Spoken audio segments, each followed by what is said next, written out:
자, 오늘부터는 이제 그 요셉의 이야기를 함께 좀 살펴보도록 하겠습니다. 먼저 창세기 구성을 좀 이제 말씀을 드리면요.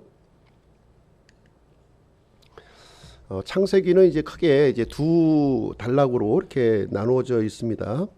1장부터 11장까지 그리고 12장부터 50장까지 이렇게 두 단락으로 이렇게 나누어져 있는데요. 첫 번째 단락 1장부터 11장까지는 네 개의 사건을 기록하고 있죠. 첫 번째는 창조 사건, 그리고 타락 사건, 그리고 홍수 사건, 네 번째로 바벨탑 사건을 이렇게 기록을 하고 있습니다. 후반부에 보시게 되면 이제 네 명의 인물을 중심으로 이렇게 기록하고 있는데요. 아브라함과 이삭과 야곱과 요셉의 이야기를 여기서 이제 기록을 해주고 있습니다. 지금부터 약 한 뭐 4,000년 전에 사셨던 그런 분이 이제 되겠습니다. 이분들이 이제 우리가 갖고 있는 믿음의 기초를 이렇게 놓으셨던 분이시다 이렇게 보시면 되겠습니다. 하나님의 인류 구원 계획을 좀 보시게 되면요. 바벨탑 사건을 통해서 모든 인류가 하나님을 이제 이렇게 대적하고 하나님과 이제 떨어져 살게 되었는데요. 하나님께서 한 사람 아브라함을 부르시는 이야기가 이제 12장부터 기록이 되어 있는 것이죠. 왜 성경은 이스라엘을 중심으로 기록되어 있는가 이렇게 좀 이제 질문하시는 분이 있을 것 같아요. 왜 하필이면 우리가 왜 이스라엘의 역사를 지금 이 시대에 배워야 되는가 이렇게 주장하시는 분이 있는데요. 모든 사람들이 하나님을 떠났을 때 그때 하나님께 반응했던 그 사람이 아브라함이었다는 거예요. 아브라함을 통해서 하나님이 이제 약속을 해주시게 되죠. 땅과 자손과 통치에 대한 약속을 여기서 해주게 됩니다. 그리고 아브라함에게 이제 약속의 아들 이삭을 주시게 되고요. 이 아브라함의 이 언약을 이렇게 다시 한번 확인해 주시는 그런 일을 해주시게 됩니다. 그리고 나서 이제 야곱에게로 내려가서 이 아브라함과 이삭에게 주셨던 그 약속을 다시 한번 확증해 주심으로 말미암아 이제 이 세 분을 이제 믿음의 조상으로 이렇게 삼아 주시게 된 것입니다. 야곱의 이름을 이스라엘로 바꿔 주셨어요. 이스라엘로 이렇게 바꿔 주셨는데 왜 그러냐면 아브라함과 이삭은 이렇게 개인적인 믿음이었습니다. 개인적인 믿음으로 이렇게 형성이 되었고요. 야곱에게 가서는 이렇게 공동체의 믿음을 하나님께서 요구하고 있다는 거예요. 이제 이 야곱을 통해서 이제 12아들이 이렇게 또 태어나게 되고요. 12아들을 통해서 이제 이스라엘이라고 하는 그 하나님께서 선택하신 그 민족이 형성되는 이제 되기 때문에 야곱은 야곱 혼자의 몸이 아니라는 거예요. 야곱 혼자의 몸이 아니기 때문에 야곱의 일생을 보시게 되면 이렇게 그 험난한 세월을 살았다 이렇게 고백을 하고 있죠. 그런 것처럼 야곱이 큰 고난을 이렇게 통과하게 됩니다. 나의 믿음이 다른 사람에게 흘러가기 위해선 이렇게 나 자신이 이렇게 깨어지고 부서지는 일이 있어야 된다는 것이죠. 내가 부서지지 않고서는 내 믿음이 다른 사람에게로 흘러갈 수가 없는 거예요. 이제 야곱에게 주어진 이 언약, 이 믿음이, 이 축복이 이제 후대로 흘러가기 위해서는 야곱이 깨어지고 부서지는 과정을 이제 성경은 우리에게 보여주고 있는 것입니다. 야곱은 이제 12명의 아들을 이제 얻게 되죠. 그래서 그 중에서 이제 11번째 아들 요셉을 이 그 가족의 구원자로 이렇게 또 선택을 해 주시게 됩니다. 그래서 이제 이 명실공히 하나님의 백성으로 이렇게 준비시켜 주는 이야기가 바로 이제 창세기의 기록이 되겠습니다. 그래서 하나님께서 이스라엘 민족을 이렇게 선택하신 이유는 무엇이냐면 인류의 구원자 예수 그리스도를 이제 보내시는 그 통로로 삼아 주시기 위해서 이스라엘을 선택하신 거예요. 그래서 이스라엘을 선택하신 것은 뭔가 이 이스라엘에게 특권을 주기 위해서 선택하신 것은 아니라는 것이죠. 철저하게 하나님의 일을 성취하시기 위해서 이스라엘을 이제 선택하시게 된 것이고요. 이스라엘은 이제 선택한 결과 엄청난 고난을 받게 됩니다. 다른 민족에 비교해서 아주 큰 고난을 이렇게 받게 되는데요. 어떻게 보면 이스라엘은 이제 시범 케이스다 이렇게 보시면 될 것 같아요. 이 모든 민족의 시범 케이스로 하나님께서 이렇게 정해 주신 거예요. 아마 이제 군대 갔다 오신 분들은 아시겠지만 시범 케이스로 걸리면 이거 굉장히 좋지 않은 거예요. 예. 이 군대에서 시범 케이스로 걸리면 그 사람은 굉장히 그 힘든 그 이제 일을 이제 겪게 되죠. 예.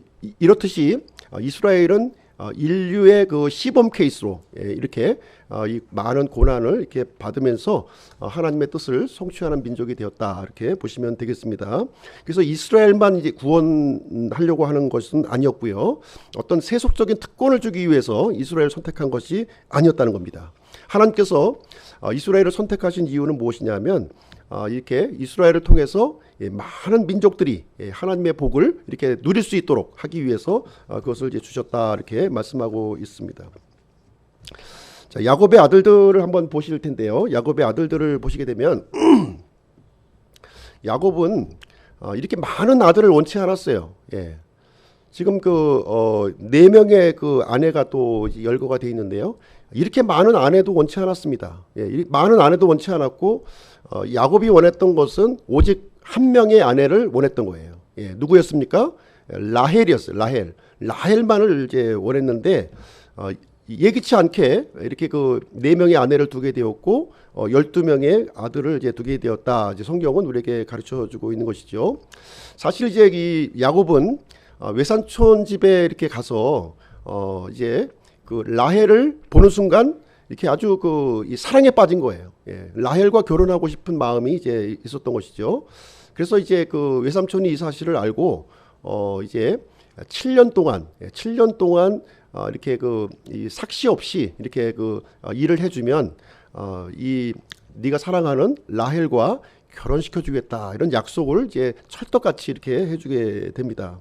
그래서 이 야곱은요 7년 동안 이제 열심히 이제 마치 그냥 그 라헬을 사랑하는 마음에 7일을 그냥 며칠 같이 이렇게 여기면서 이제 보냈다 이렇게 얘기를 해주고 있습니다.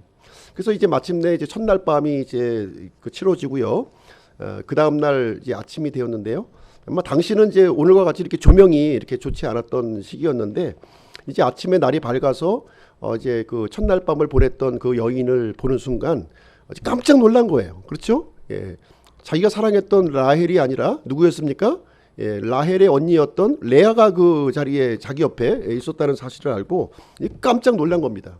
그래서 외삼촌에게 속았다고 하는 사실을 알고 이제 아주 이 외삼촌과 이제 따지는 이야기가 이제 있죠. 그래서 외삼촌이 이제 하는 말이 내가 분명히 이제 그 라헬을 주기로 약속을 했는데 우리 지방에서는 지금 둘째가 첫째보다 먼저 가는 일은 없다. 예.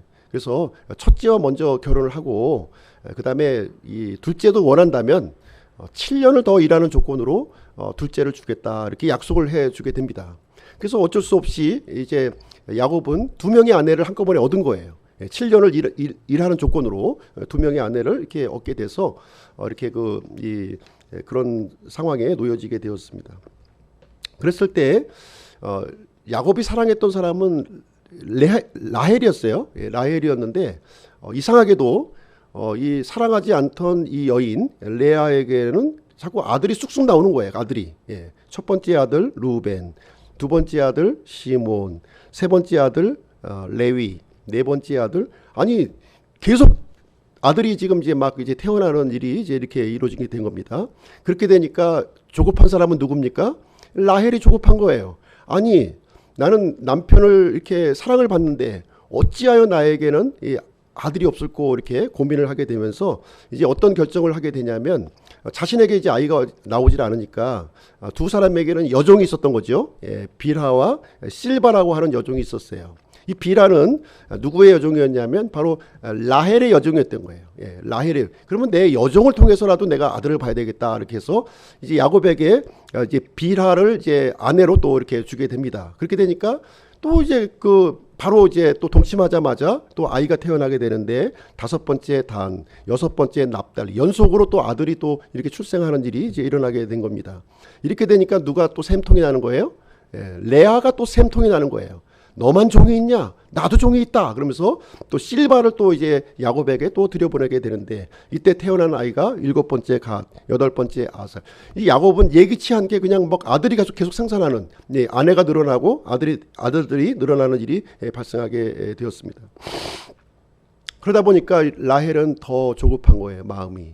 아니, 왜 사랑받는 나에게 왜 아들이 없습니까? 그래서 하나님을 붙들고 이렇게 열심히 이제 기도를 하게 되는 거예요. 그래도 하나님께서는 라헬에게 아이를 주지 않는 것이죠. 오히려 레아에게 또 아이가 또 출산을 해요. 그때 태어난 아이가 9번째 이사갈, 10번째 스불론이라는 아이가 태어납니다. 그리고 나서 이제 마지막으로 하나님께서 이제 그제서야 이 라헬의 기도를 들으셨다 이렇게 말씀하시면서 라헬에게 이제 아이를 선택해 이제 낳게 해주시는데, 그 11번째 아들이 누구냐? 바로 요셉이라고 하는 아이를 이렇게 허락을 해주시게 됩니다. 그리고 12번째도 이제 라헬의 소생인데요.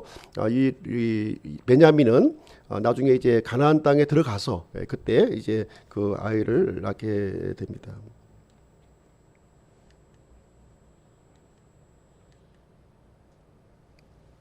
그래서 이제 이 11번째 그 아들 요셉이 낳은 순간 이제 그 야곱은 이제 고향으로 돌아가야 되겠다 이런 이제 결정을 하게 되면서 이제 가나안 땅으로 이제 들어오게 되는데요. 그 야복강에서 이제 형 에서와의 그 화해가 이루어지죠. 화해가 이루어지고 그 다음에 이제 어디로 이동합니까?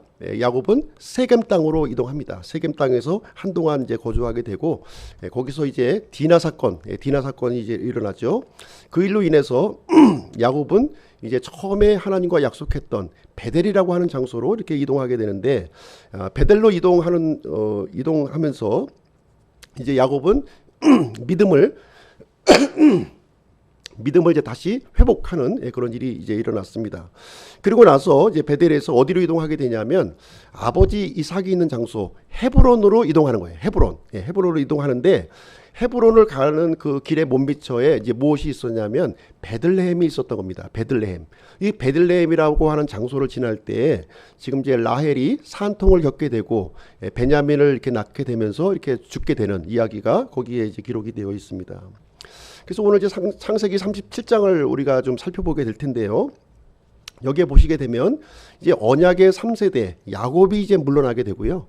이제 언약의 4세대인 지금 요셉이 등장하는 이야기로 이제 이렇게 시작이 됩니다. 어떻게 보면 새로운 전환점을 지금 이제 갖고 있는 그런 장이 이제 되겠습니다. 그래서 37장부터 50장까지 내용을 보시게 되면 전부 요셉의 이야기예요. 요셉을 이렇게 초점을 맞추어서 이렇게 기록을 해주고 있습니다. 38장만 빼고 50장까지 요셉에 관련된 긴 이야기가 여기에 기록이 되어 있습니다. 자, 요셉의 믿음을 한번 좀 생각해 볼 텐데요. 배경이 되는 말씀을 한번 좀 보시도록 하겠습니다. 여기 보시게 되면 이삭이 그 180세에 죽어요. 이삭이 180세에 죽게 되는데, 이때 그 야곱의 나이가 120세였습니다. 120세. 그렇죠? 120세에 이렇게 죽게 되고요. 그리고 그 전에 어떤 사건이 있냐면 우리가 살펴볼 내용이겠지만 요셉이 17세 때 이집트로 팔려가는 이야기가 기록이 되어 있습니다. 이때 그 야곱의 나이가 108세였어요. 그렇죠? 108세죠. 108세였습니다. 그러니까 이삭은 언제 죽은 거예요? 요셉이 팔려간 뒤 2년 뒤에 죽은 거예요. 2년 뒤에 이제 이삭이 죽었다 이렇게 보시면 되겠고요. 그리고 이제 이 세겜의 거주 기간이 제가 10년이다 이렇게 말씀을 드렸는데, 요건 정확지 않은 기간입니다. 요 10년이라는 기간은 뭐 5년이 될 수도 있고 최장 10년이 될 수 있다 이렇게 좀 말씀드렸던 내용이 되겠습니다. 그러면 이 요셉은 이 할아버지 이삭과 아버지 야곱과 함께 지냈다는 거예요. 함께. 그래서 세겜 거주 기간을 이제 10년으로 보았을 때 최소한 2년 동안 할아버지 이삭과 아버지 야곱과 이렇게 함께 거주했던 그런 기간이라는 거예요. 만약에 세겜 거주가 이 7년 기간이라면 좀 늘어나겠죠. 그러면 5년 동안 할아버지 이삭과 아버지 야곱과 이렇게 함께 같이 지내는 그런 기간이 될 것입니다. 이때 그 헤브론으로 왔을 때 이 요셉의 그 상황은 어떤 상황이었냐면 어머니 라헬을 이제 잃어버린 그런 상황이었어요. 어머니 라헬이 베들레헴을 지날 때 죽었기 때문에 아주 그 충격적인 경험, 어렸을 때 어머니를 잃는 이런 경험을 이렇게 하게 되었습니다. 이 힘든 상황을 통과할 때 가장 위로가 되었던 사람이 누구였겠습니까? 바로 할아버지 이삭과 아마 아버지 야곱이 요셉에게 많은 또 의지와 이렇게 위로가 되었을 것이다 이렇게 생각을 합니다. 이때 이제 어떻게 보면 그 아브라함에 대한 이야기도 들었을 것이고요, 또 이삭 자신에 대한 이야기도 들었을 것이고요, 아마 야곱에 대한 그 여러 가지 그 지금 이 그 베델의 어떤 그 이 사건이라든가 여러 가지 이야기를 듣고 이렇게 그 요셉은 성장을 했을 것으로 이렇게 생각이 됩니다. 자, 우리가 이제 환경을 한번 볼 텐데요. 환경을 보시게 되면 어떤 사람은 이렇게 좋은 환경에서 살아가는 사람이 있고요, 어떤 사람은 이렇게 아주 그 열악한 환경에서 살아가는 사람이 있습니다. 근데 이 어려운 환경에도 불구하고 이렇게 그 요셉과 같이 잘 성장하는 사람이 있어요. 이렇게 그 정직하게 믿음의 사람으로 성장하는 사람이 있고요, 어떤 사람은 이 어려운 환경에도 불구하고 이렇게 이 자기 인생을 이렇게 그 좌절하고 낙담하고 하면서 이 불황화로 이렇게 또 성장하는 경우가 있습니다. 좋은 환경도 마찬가지죠. 좋은 환경이라고 해서 무조건 이렇게 잘 또 이렇게 올바르게 성장하는 것은 아닌 것 같아요. 그렇죠? 좋은 환경임에도 불구하고 이렇게 아주 삐뚤어 나가는 사람들이 있고요, 또 좋은 환경 속에서 또 이렇게 또 바르게 잘 살아가는 사람들이 있습니다.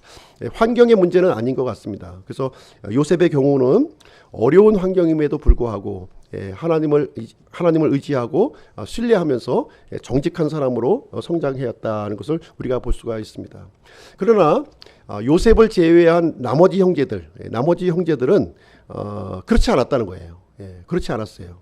이런 그 어려운 환경을 통과하면서 이렇게 문제아로 성장하는 모습을 보게 되었고요.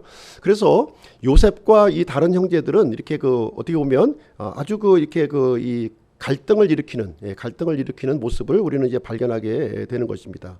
그래서 오늘 37장 말씀을 통해서 요셉이 이제 최초로 등장하는 이야기를 우리가 함께 살펴보도록 하겠습니다. 자, 첫 번째 순서는요, 그 야곱의 야곱의 편애가 이제 이루어지게 되는데요. 이때 미움받는 요셉의 이야기를 한번 좀 살펴보도록 하겠습니다. 37장 1절 말씀 보시게 되면요, 37장 1절 한번 보겠습니다. 야곱이 가나안 땅 곧 자기 아버지가 나그네로 지내던 땅에 거하였더라. 야곱은 지금 어디에 거했다고요? 지금 가나안 땅에 거했다 이렇게 얘기를 해주고 있고요. 36장 8절 말씀에 보시면 야곱의 형인 에서는 어디에 거주하고 있었냐면 세일산에 거주했어요. 세일산에 거주했어요. 그래서 이 사실을 미뤄볼 때 지금 야곱이 언약의 후손이라고 하는 사실을 우리가 발견할 수가 있는 것입니다. 세상적인 관점에서 보았을 때 세일산이 아마 살기 더 좋았겠죠. 그렇죠? 아마 가나안 땅보다 세일산이 더 이렇게 환경적으로 좋은 환경이었을 거예요. 그러나 야곱은 비록 불리한 환경이었지만 아버지와 함께 이 가나안 땅에 거주하는 것을 선택했다 이렇게 볼 수가 있겠습니다. 지금 현재 야곱이 이제 거주하고 있는 곳은 지금 이제 헤브론이에요. 헤브론은 어떤 지역입니까? 할아버지 아브라함이 지금 묻힌 장소예요. 막벨라 굴이 있는 그 장소, 거기에 이제 머물러 있는 상황이 이제 되겠습니다. 우리가 이제 이 거주지를 결정하는 문제 대단히 중요하죠. 대단히 중요한 문제입니다. 이 야곱이 지금 이 가나안 땅을 다 온전히 소유한 건 아니었어요. 그렇죠? 일정 부분만 지금 이제 확보를 하고 있는 상황이었습니다. 여전히 이제 이방인들이 지금 이제 이 가나안 땅을 지배하고 있는 그런 상황이었는데요. 그럼에도 불구하고 지금 이제 야곱은 하나님의 약속을 붙들면서 지금 가나안 땅에 지금 머물고 있는 그런 상황이 이제 되겠습니다. 2절 말씀 보시겠습니다. 2절. 야곱의 세대들은 이러하니라 요셉이 17세가 되어 자기 형들과 함께 양떼를 먹이더라. 이 소년이 자기 아버지의 아내인 빌하와 실바의 아들들과 함께 있을 때에 그들의 나쁜 행실을 자기 아버지에게 보고하니라. 자, 드디어 이제 11번째 아들 요셉이 이제 등장하게 되는데요. 나이가 17세가 되었다 이렇게 얘기를 해주고 있습니다. 이 구절을 통해서 우리는 이제 그 요셉의 성품이 어떠한지를 좀 우리가 이제 볼 수가 있는데요. 지금 형들의 나쁜 행실을 이제 아버지에게 지금 이제 우리말로 얘기하면은 고자질을 했다. 이렇게 성경에서는 보고했다. 리포트 보고했다. 이렇게 얘기를 해주고 있습니다. 지금 이제 야곱의 가정을 이제 보시게 되면 4명의 아내, 지금 1명은 죽었죠. 이제 라헬은 죽었지만 3명의 아내와 배다른 그 12명의 아들이 지금 이제 포진하고 있는 거예요. 아마 아들을 좀 키워보신 분들은 알겠지만 지금 뭐 2-3명의 아들만 키워도 집안이 완전히 쑥대밭이죠 지금. 그렇죠? 그것을 아마 경험을 아마 현실적으로 하실 텐데요. 이 12명이 지금 이제 한 집안에서 바글바글 된다고 했을 때에는 아마 바람 잘 날이 없는 그런 그 시간을 야곱이 보내지 않았는가 이렇게 생각이 되어집니다. 이때 이 형들의 그 이 나쁜 행실을 지금 이제 아버지에게 이렇게 좀 리포트 해주는 사람이 바로 요셉이었다 이렇게 얘기를 해주고 있습니다. 아마 요셉마저 없었다면 거의 통제불능의 아마 상태에 아마 좀 가지 않았을까 이런 생각이 듭니다. 이 앞전에 우리가 그 시몬과 레위에 대한 내용도 보지 않았습니까? 칼을 들고 가서 그냥 다 사람들을 죽여버리는 그런 아주 포악한 성격을 가지고 있었습니다. 형제들 입장에서는 이제 요셉이 어떤 사람이었을까요? 스파이였죠. 아버지의 스파이였고요. 또 아버지 입장에서는 또 요셉이 어떤 사람이었습니까?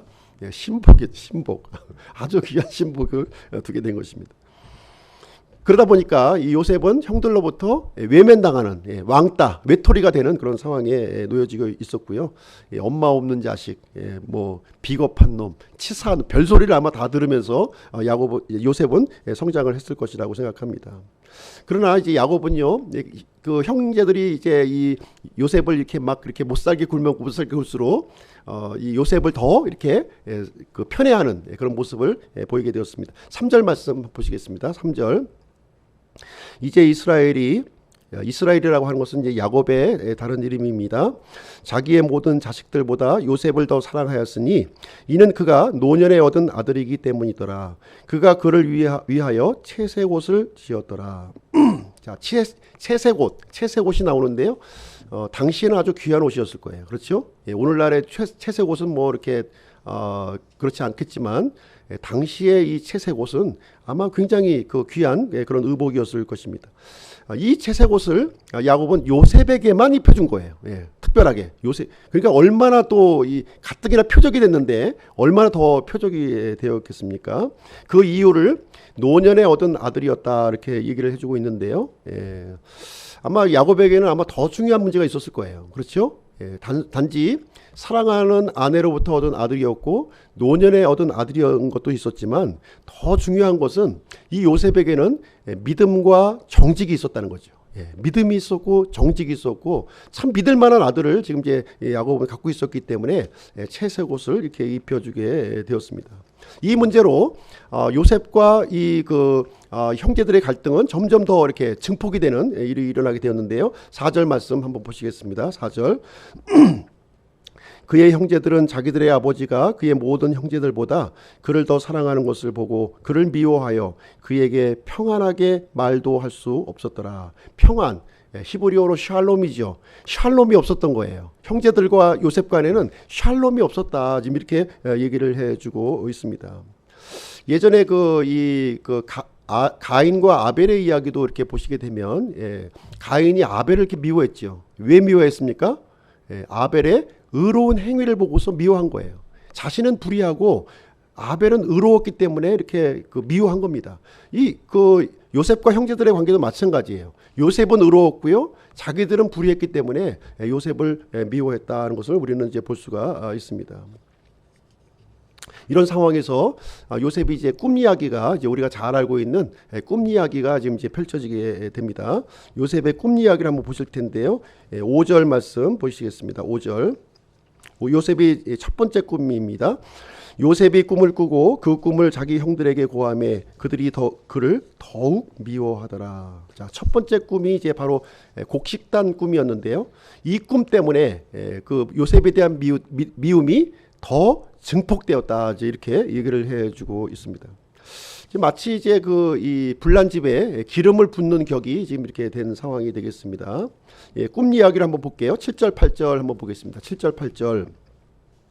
보소서 우리가 들에서 곡식단을 묶고 있는데 보소서 내 단은 일어나 똑바로 서고 보소서 형들의 단은 둘러서서 내 단에게 경의를 표하였나이다 하매 그의 형들이 그에게 이르되 내가 참으로 우리를 통치하겠느냐 참으로 우리를 지배하겠느냐 하고 그의 꿈과 그의 말로 인하여 그를 더욱 미워하더라.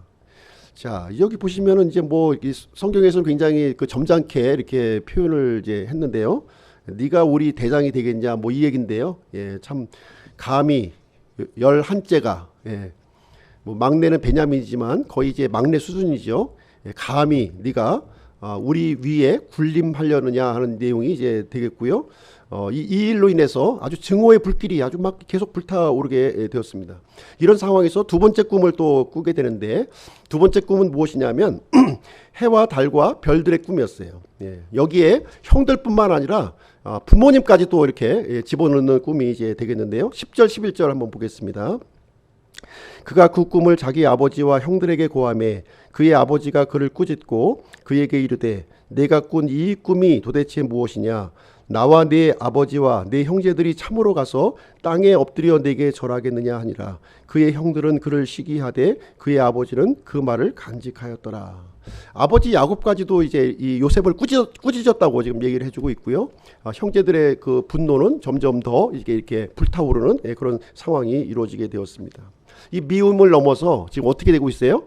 미움을 넘어서 시기로 발전되는 이 얘기를 해주고 있습니다.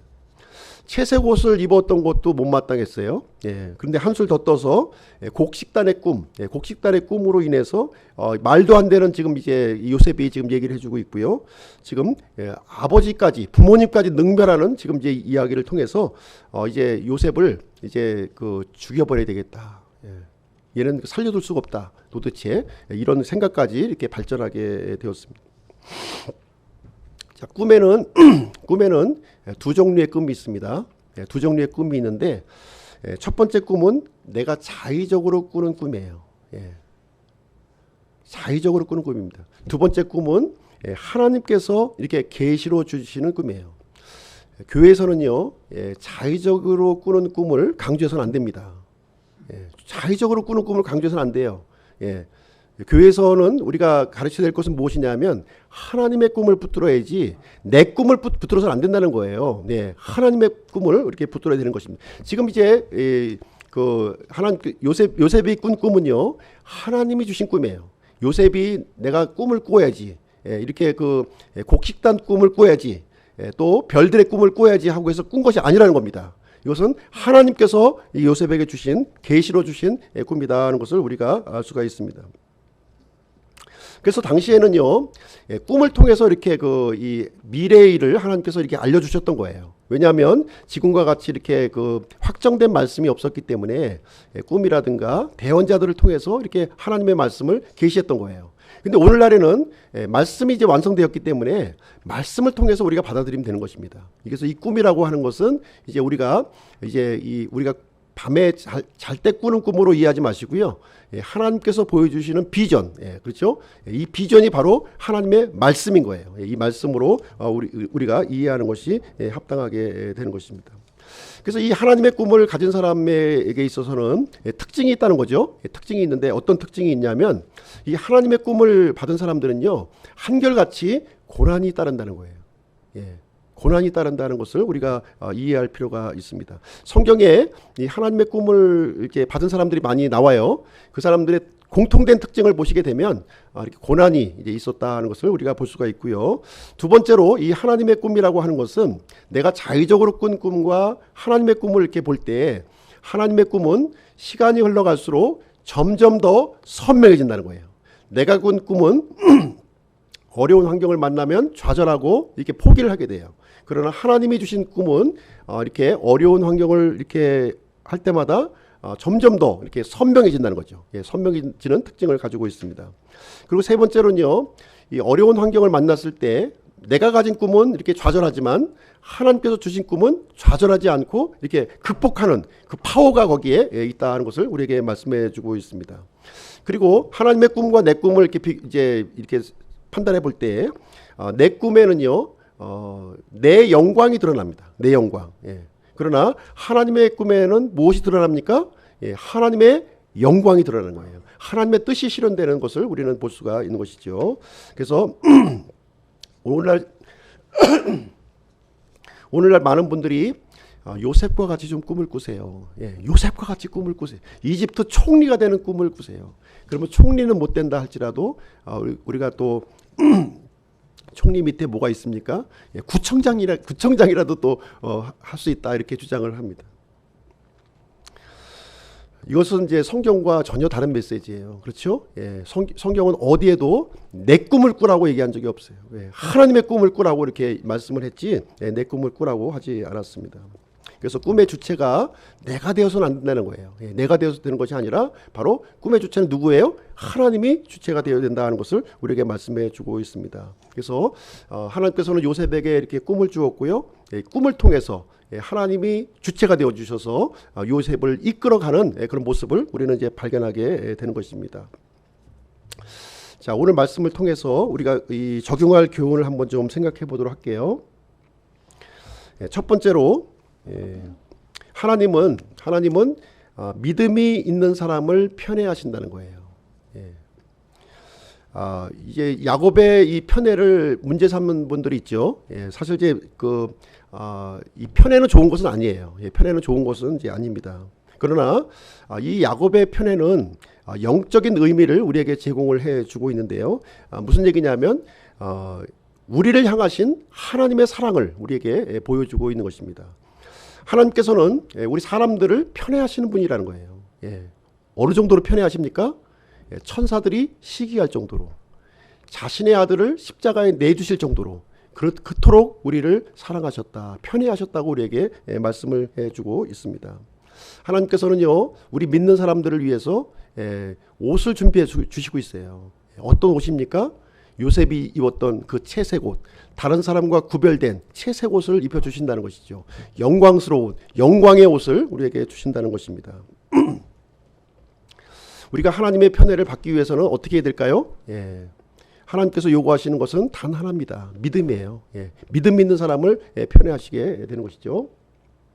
우리 히브리서 11장 6절 같이 한번 읽어보시겠습니다. 히브리서 11장 6절 10절 시작. 그러나 믿음이 없이는 하나님을 기쁘게 하지 못하나니 그분께 가는 자는 반드시 그분께서 계시는 것과 또 그분께서 부지런히 자신을 찾는 자들에게 보상해 주시는 분이심을 믿어야 하느니라. 믿음이 있는 자를 하나님은 이렇게 편애하시고 또 이렇게 영광의 옷, 채색 옷을 입혀 주신다는 것을 우리는 이제 생각을 해 볼 수가 있습니다. 왜 믿는 사람만 편애하십니까? 또 이렇게 또 불만을 또 이제 하시는 분들이 있을 텐데 하나님은 모든 사람을 사랑하셔요. 모든 사람들에게 은혜를 베풀어 주십니다. 마치 태양이 빛을 비춰주는 것처럼 비가 내리는 것처럼 모든 사람에게 은혜를 베풀어 주셔요. 그런데 이 은혜를 받는 사람이 있고 못 받는 사람이 있다는 거예요. 믿음의 그릇이 있는 사람은 받는 것이고 믿음의 그릇이 없는 사람은 받지 못한다. 이 얘기를 우리에게 말씀해 주고 있는 것입니다. 믿음이 문제인 것이죠. 믿음이. 그래서 믿음으로 하나님이 계신 것과 또 하나님께서 이렇게 또 찾는 사람에게 보상해 주시는 것을 믿는 사람에게는 하나님께서는 한량없는 은혜를 베풀어 주신다는 것을 우리에게 일시적으로 알려주고 있습니다. 두 번째는요. 악에 빠지지 말라는 거예요. 악에 빠지지 말라. 2절 말씀을 보시게 되면 37장 2절 말씀에 야곱의 세대들은 이러하니라. 요셉이 17세가 되어 자기 형들과 함께 양떼를 먹이더라. 이 소년이 자기 아버지의 아내인 비라와 실바의 아들들과 함께 있을 때에 그들의 나쁜 행실을 자기 아버지에게 보고하니라. 자, 나쁜 행실을 이제 보고한 것만 지금 이제 이렇게 우리가 주목해서 읽는데요. 그 앞부분에 보면 어떤 내용이 있습니까? 이 요셉은요 형들과 함께 양떼를 먹였다 이 얘기가 있는 거예요. 지금 나쁜 행실을 보고한 내용도 있었지만 요셉은 이 형들과 함께 이 그 양떼를 함께 먹이는 일을 이렇게 진행했다, 이 얘기를 우리에게 얘기해 주고 있습니다. 요셉은요, 자기 형들과 모든 것을 함께 했어요. 그렇죠? 이렇게 양떼를 먹이고 있었고요, 함께 먹었고요, 또 함께 잤고요, 또 함께 움직이는 모든 일을 이렇게 함께 했다는 거예요. 근데 단 한 가지 차이점이 있었죠. 그것은 무엇이었냐면 죄를 짓지 않았다는 거예요. 죄를 짓지 바로 예수님의 모습을 우리에게 예시적으로 요셉은 우리에게 가르쳐주고 있는 내용이 되겠습니다. 형제들의 그 나쁜 행실, 그 죄에는 동참하지 않았다, 이렇게 얘기를 해주고 있고요. 오히려 그 나쁜 행실에 대해서는 바로잡을 목적으로 지금 이제 아버지에게 보고한 거죠. 형들을 이렇게 욕먹이려고 한 것이 아니라 올바른 방향으로 이렇게 인도하기 위해서 이렇게 보고했던 것을 우리는 이 요셉의 선한 의도를 우리는 생각을 해 볼 수가 있는 것입니다. 우리 성도들은요, 죄에 대해서 이렇게 단호한 태도를 우리가 가지고 있어야 될 필요성이 있습니다. 우리가 이 세상에 사는 동안에 어차피 우리들은 누구와 함께 살아요? 불신자들과 함께 사는 거예요. 요셉이 자기 형들과 함께 같은 집에서 살았던 것처럼 우리들은 불신자들과 함께 살 수밖에 없는 거예요. 불신자하고 단절하고 살 수 있습니까? 절대로 그럴 수가 없어요. 같이 이렇게 같이 먹고 같이 대화하고 같이 이렇게 살 수밖에 없는 그런 상황이 있습니다. 근데 명심해야 될 것이 있다는 거예요. 그렇게 하더라도 그 사람들과 동화되지 말라는 거예요. 그 나쁜 행실에 동화되지 말라는 거예요. 믿음에 어긋난 행동에 대해서는 이렇게 단호하게 이렇게 거부하는 태도를 우리가 요셉과 같이 가져야 될 것을 우리에게 말씀해 주고 있습니다. 바로 이것이 우리 믿는 자들에게 주어지는 1차적인 태도예요. 근데 우리가 죄를 짓지 않을 수 있습니까?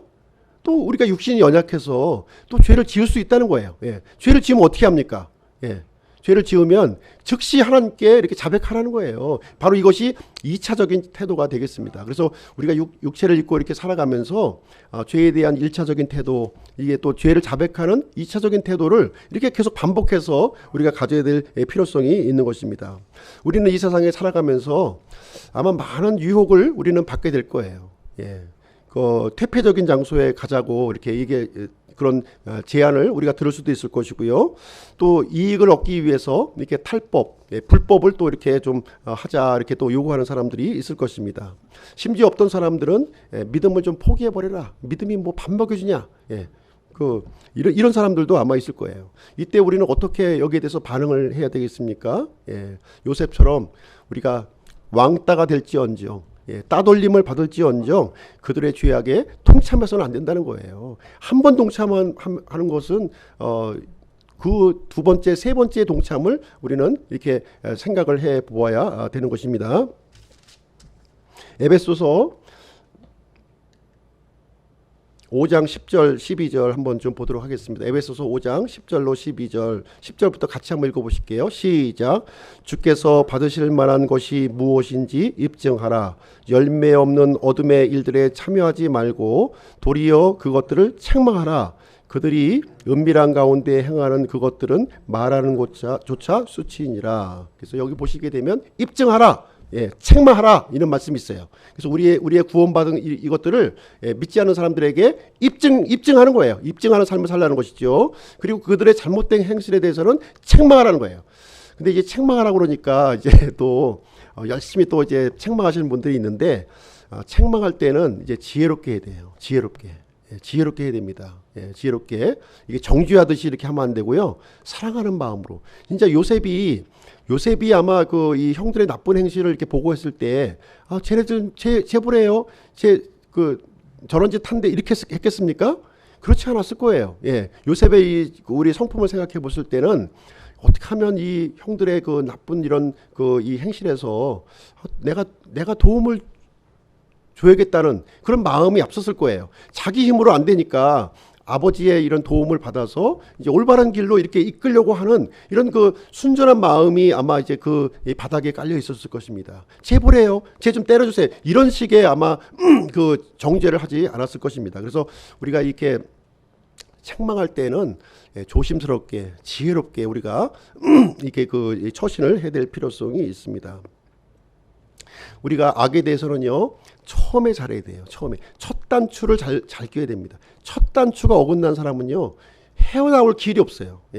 첫 단추 힘들어도 첫 단추를 이렇게 확실하게 이렇게 해 놓으면 그 다음부터는 굉장히 쉬워집니다. 군대에서도요, 한번 왕창 찍혀 놓으면 찍히면 그 다음 군대 생활이 편한 거예요. 근데 한번 타협하잖아요. 계속 노예로 사는 거예요. 계속 노예로. 계속 노예로 살 거냐, 한번 왕창 찍힐 것이냐 하는 것은 우리가 지혜롭게 선택을 할 필요가 있는 것입니다. 자, 세 번째 교훈은요. 세 번째 교훈은 이 하나님께서 주신 꿈은 반드시 공격을 받는다는 거예요. 이 특징을 우리가 좀 이해를 할 필요가 있습니다. 요셉은 지금 이제 똑같은 꿈, 비슷한 꿈이죠. 비슷한 꿈을 연거푸 꾸었어요. 이것은 이제 연거푸 꾸었다고 하는 것은 무슨 얘기냐면, 이것은 하나님으로부터 온 꿈이다. 내가 우연히 꾼 꿈이 아니라 하나님께서 꾼 꿈이라고 하는 것을 요셉은 확신했던 거예요. 확신해서 이 꿈을 이제 형들과 부모에게 이제 알려주는 일을 진행했던 것입니다. 근데 이 하나님의 꿈을 갖게 되면요, 공격을 받는다는 거예요. 불신자들로부터 반드시 우리는 공격을 받는다 하는 것을 우리가 알 필요가 있어요. 내가 하나님의 뜻대로 내가 살려고 하지 않습니까? 하나님의 뜻대로 하려고 하는 순간 엄청난 저항에 우리는 미치게 됩니다. 우리가 저도 수영을 잘 못하지만 수영을 할 때 이렇게 보시게 되면 물결을 따라서 이렇게 수영하는 건 쉬워요. 그러나 내가 이제 이 물을 내가 거슬러서 한번 올라가 봐야지 하고 결정하는 순간 엄청난 저항을 우리는 어떻게 해야 되죠? 직면하게 된다는 거예요. 맞닥뜨리게 되는 거예요. 그래서 하나님의 꿈, 하나님의 말씀을 받은 사람의 특징을 얘기해 주고 있어요. 그래서 내가 하나님의 말씀을 받은 자라면, 그렇죠? 하나님의 사랑을 받은 자라면 우리는 이 죄악의 물결을 거슬러 올라가야 됩니다. 그 공격을 감내해야 된다는 거예요. 그것을 우리에게 가르쳐 주고 있습니다. 그래서 하나님의 꿈에 대해서는요, 이렇게 내가 대적하는 자리에 설 것인가, 아니면 내가 순복하는 자리에 설 것인가 하는 것을 우리가 선택을 해야 될 것입니다. 그래서 만약에 대적하는 자리에 선다면 그런 큰 화를 우리를 받게 될 것이고요. 그리고 순복하는 자리에 서게 된다면 이렇게 그 축복과 영광이 비록 힘들고 어렵고 공격을 받는 자리지만 이렇게 축복과 영광스러운 자리로 우리가 갈 것을 요셉의 예를 통해서 우리는 발견할 수 있다는 거예요. 그 얘기를 이렇게 얘기해 주고 있습니다. 왜 그렇습니까? 이 하나님께서 주시는 꿈은 누가 이루십니까? 내가 이루는 것이 아니라 하나님이 이루어 가신다는 거예요. 하나님이 이루어 가신. 비록 악한 일이 생길지라도, 고난한 일이 생길지라도 모든 것을 합력하여 선을 이루어 가시는 분 누구예요? 하나님이 이루어 가신다 하는 것을 우리에게 말씀해 주고 있습니다.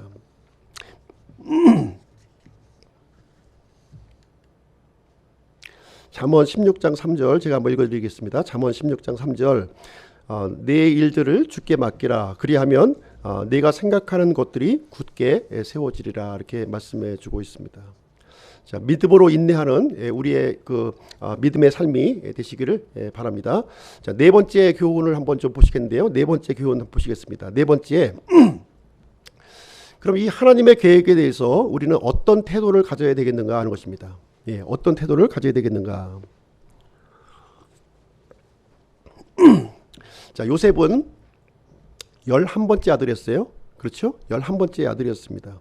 외적인 조건으로 볼 때 요셉은 구원자가 될 수 있습니까? 없습니까? 외적인 조건을 보았을 때 될 수가 없어요. 감히 11째가 어떻게 상상이 되십니까? 아니 12명의 형제가 있는데 11째가 대장이 될 수 있나요? 형들을 이렇게 좌지우지할 수 있어요? 경험도 부족하고 능력도 부족하고 여러 가지로 다 부족한데 어떻게 가능하겠습니까? 서열상으로 볼 때 이렇게 루벤, 시몬, 레위, 유다 이런 사람들이 아마 우선권을 이게 가져야 될 거예요. 그렇죠? 우선권을 가져야 될 것입니다. 그러나 하나님의 선택 기준은 달랐다는 거죠. 어떤 기준을 가지고 있습니까? 이런 나이라든가 체력이라든가 이런 지식 이런 것을 고려하지 않았다는 거예요. 하나님이 보신 건 뭐예요? 믿음만 보신 거예요. 믿음. 12명의 형제들 중에서 믿음 있는 사람, 바로 요셉 한 사람이 있었다고 하는 사실입니다. 그래서 하나님께서는요, 우리 사람에 대해서 믿음 한 가지를 보시고 이렇게 은혜를 베풀어 주시는 분이시다 하는 것을 우리가 이제 알 필요가 있는 것입니다. 요셉은 사실 보잘것없는 사람이었어요. 그렇죠? 그렇지만 믿음의 사람이었기에 이 하나님의 꿈을 이렇게 소유하게 되었습니다. 요셉의 형들은 어떻게 반응했습니까? 이 모습에 대해서 미움과 시기로 반응하는 모습을 우리는 이제 보았습니다. 뿐만 아니라 이것을 또 이 생각만 했던 것이 아니라 실제 행동으로 옮긴 거예요.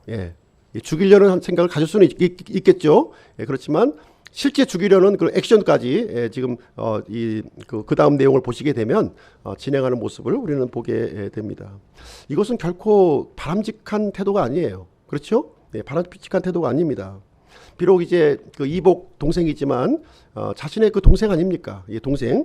동생이 이렇게 존귀한 자로 세워진다고 한다면 어떻게 해야 돼요? 마땅히 우리가 기뻐하고 감사할 일이 이제 마땅한 태도가 되는 것입니다. 시기심과 질투심으로 반응하는 것은 결코 올바른 태도가 아니다라는 것을 우리에게 얘기해주고 있습니다. 이 요셉의 그 형들의 모습을 통해서 오늘날 우리의 모습이 이렇게 투영되지 않습니까? 우리 마음속에 있는 이 모습이 요셉의 형들이 가졌던 그 모습을 우리가 표현하지 않았을 뿐이지, 그래서 그 마음을 우리가 갖고 있다고 하는 사실을 우리가 부인할 수가 없는 거예요. 남이 잘 되는 모습을 우리가 볼 때 어떤 생각을 갖습니까? 우리 마음속에 나도 모르게 시기심과 이런 이 분노하는 마음이 우리에게 생기는 것을 주체할 수가 없는 것입니다. 이것은요, 마귀가 가장 좋아하는 밭이에요. 마귀가 미움과 시기라고 하는 것은 마귀가 가장 좋아하는 밭이다. 그래서 이것을 통해서 모든 분열과 상처들이 여기서 생겨나는 것을 우리는 이제 볼 수가 있습니다. 잠언 14장 30절 말씀 한번 보실게요. 잠언 14장 30절. 건전한 마음은 육체의 생명이나 시기는 뼈를 썩게 하는 것이니라. 자, 이 시기심이라고 하는 것이 참 놀라운 거예요. 그렇죠? 우리의 뼈를 썩게 한다. 이렇게 얘기를 해주고 있습니다. 절대 이 시기심을 있다면 회개해야 돼요. 빨리 회개해야 됩니다. 이 시기심 좀 없애 주시옵소서 하면서 시기심을 가졌던 이 마음을 이렇게 하나님 앞에서 내려놓고 이게 기도하는 회개하는 마음을 우리는 가져야 될 줄로 생각을 합니다. 치명적인 거예요. 나만 상하게 하는 것이 아니라 다른 사람까지도 이렇게 공동체를 완전히 파괴시켜보는 그런 일을 하게 됩니다. 그래서 우리가 다른 사람이 이렇게 잘하는 모습, 잘 되는 모습을 보면 우리는 격려하고 축복하고 함께 기뻐하는 마음을 우리가 가져야 될 줄로 생각합니다. 이 너그러운 마음을 가져야 되는 거예요. 이게 그리스도인으로서 가져야 될 이 합당한 마음, 세상 사람과 다른 모습이 이제 그 모습이 이제 되겠습니다. 자, 우리의 인생은 누가 인도하시나요? 하나님께서 인도하시는 거예요. 하나님의 섭리로 우리의 인생을 움직여 나가고 있습니다. 우연히 일어나는 일 없어요. 다 하나님께서 개입하셔서 그 일을 이제 우리에게 사인을 보내주시고 있는 거예요. 그 사인을 이렇게 알 수 있는 것이 분별입니다. 하나님의 말씀을 통해서 그런 분별하는 마음을 가져야 되겠습니다. 우리의 인간적인 장점, 어떤 우리의 학력, 어떤 우리의 배경, 이런 것을 통해서 인생이 움직여지는 게 아니에요. 하나님의 손으로, 하나님의 손 안에 우리 인생이 있다고 하는 사실을 알아야 되는 것이고요. 우리의 민족과 우리 나라도 누구의 손에 달려 있다고요? 하나님의 손에 달려있는 거예요. 그러면 누구한테 기도해야 됩니까? 하나님께 매달려야죠. 하나님께 매달렸을 때 우리 민족을 바르게 인도해 주시리라고 생각합니다. 요셉에게 나쁜 일도 있었고요, 안 좋은 일도 많이 있었어요. 근데 하나님께서는 그 모든 안 좋은 일들을 어떻게 만들어 주셨습니까? 좋은 쪽으로 다 만들어 주셨다는 거예요. 그런 하나님을 우리가 신뢰하고 믿고 따라가야 되는 것입니다. 자, 결론은요, 하나님께서 주신 이 꿈을 붙들고 살아가자는 거예요. 내 꿈을 붙들고 살아가는 인생이 아니라 하나님의 꿈을, 하나님의 말씀을 붙드는 그런 인생이 되어 줬으면 좋겠습니다. 오늘은 하나님께 사랑받는 아들 요셉에 대해서 우리가 함께 살펴보았습니다. 세상의 이 비난을 두려워하지 마십시오. 두려워하지 마세요. 믿지 않는 사람들은요, 우리의 어떠함에 상관없이 무조건 싫어하는 거예요. 믿지 않는 사람은 믿는 사람을 무조건 싫어해요. 무조건. 본성적으로 싫어하는 마음이 있습니다. 그것을 단지 아닌 척할 뿐이에요. 그것을 우리가 알고 있어야 돼요. 내가 믿고 있기 때문에 이런 현상이 일어나구나. 이 사실을 우리가 좀 인식을 할 필요가 있는 것입니다. 그래서 그럴 때마다 우리는 요셉과 같이 믿음과 정직을 선택하는 그런 그 결단이 우리에게 있어야 될 줄로 생각을 합니다.